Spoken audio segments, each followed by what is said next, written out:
we now live in a culture that is hurtling towards polygamy. And when we have these conversations about sexual freedom and the throwing off of all of the biblical ideas about sexual ethics, polygamy is the automatic result. Eventually, you will get to polygamy, and that is what's occurring, and that's where we're headed.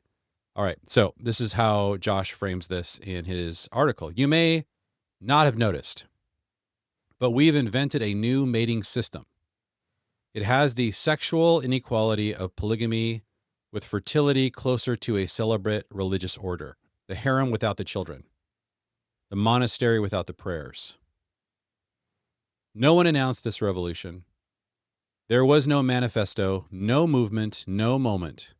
When the old order ended and the new one began, the pill arrived, women entered the workforce, divorce was destigmatized, dating apps were launched. Each change seemed incremental and was framed as expanding freedom, which it did.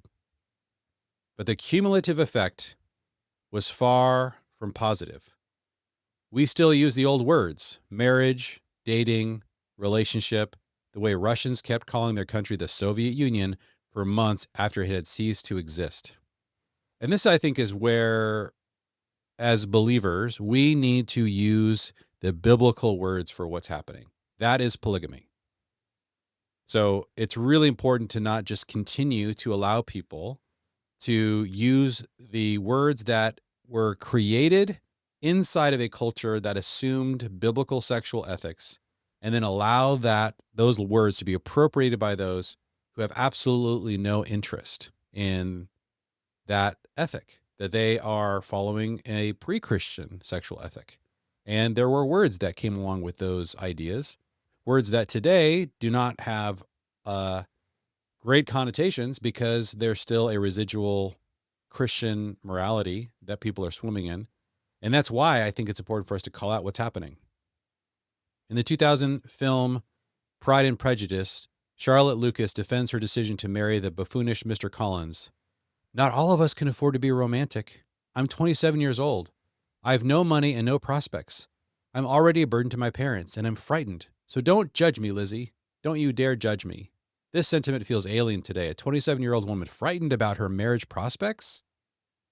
The desperation of Charlotte Lucas belongs to a world so distant, it might as well be fantasy. So in the world of Pride and Prejudice, in this world that Jane Austen was saturated in, where Christian sexual ethics were completely assumed, there was a certain drive towards marriage, and that did cause problems. And a lot of what she's describing in the situation that Charlotte Lucas found herself in was common, because there was what was called enforced monogamy. In other words, a culture that believed that monogamy was the only upright way to approach marriage and sex, and that has changed. These pressures existed until yesterday, historically speaking, and not only for women. As late as the 1950s, an unmarried man would be passed over for promotion. Such a man was seen as unstable, unserious. An unmarried man was considered unstable, unserious. Then there was the most powerful incentive of all, sex. For most of history, premarital sex was genuinely difficult to obtain. Women who had it faced social ruin. Men who wanted regular access had one reliable path, marriage. Women traded sexual access for commitment. Men traded commitment for sexual access. Neither side could easily defect. That was the world I believe God created. God created a world in which there was parity between men and women. But as he says, the pill broke the incentives driving these cultural institutions. Now, sex could be reliably separated from reproduction. The downstream cultural attitudes survived mostly for another generation or so. They are now passing away. And that's the moment we found ourselves in. The problem is that when the pill came, it came within a world saturated in Christian sexual ethics. And it takes generations to completely unmake that. And that's what we're seeing emerge now. Marriage has become optional in a way it never was before. This is genuine progress. I wouldn't suggest returning to a world where women needed husbands to survive. The freedoms are real and worth having.